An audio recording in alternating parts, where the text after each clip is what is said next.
டோய்போ markers தான் சரியான தலைவலி, ஓகேங்களா? ஏன்னா நம்ம எதனா எழுதணும்னு நினைக்கும் போது எழுதவே எழுதாது. சில சமயம் ரொம்ப டார்க்காக எழுதிடும், சில சமயம் ரொம்ப லைட்டாக எழுதும். இந்த மாதிரி ஒரு மார்க்கரை யூஸ் பண்ணும்போது அந்த கம்ஃபர்ட்டே இருக்காது, ஓகேங்களா?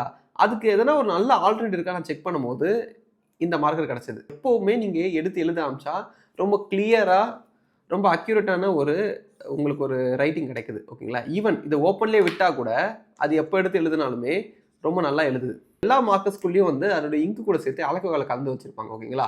எதுக்கு இந்த ஆல்கஹாலை கலக்குறாங்கன்னா அப்பதான் மார்க்கர்ல இங்கு நல்லா ஃப்ளோ ஆகும். இந்த ஆல்கஹால் நம்ம எழுதுனதுக்கு அப்புறம் எவாபரேட் ஆகிட்டு போயிடும். வெறும் கலர் மட்டும் தான் நம்ம எழுதுற இடத்துல இருக்கும். பட் சில சீப் குவாலிட்டி மார்க்கர்ஸ்ல ஆல்கஹால் அந்த நிப்ல இருக்கும் போது எவாபரேட் ஆகிடும்.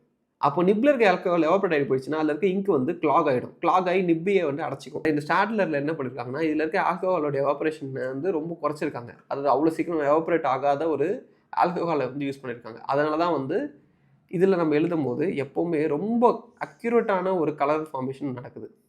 ஸோ உங்களுக்கு இந்த ப்ராப்ளம் இருந்தால் இந்த மார்க்கோட லிங்க்கை நான் இங்கே அட்டாச் பண்ணியிருக்கேன், செக் பண்ணி பாருங்கள்.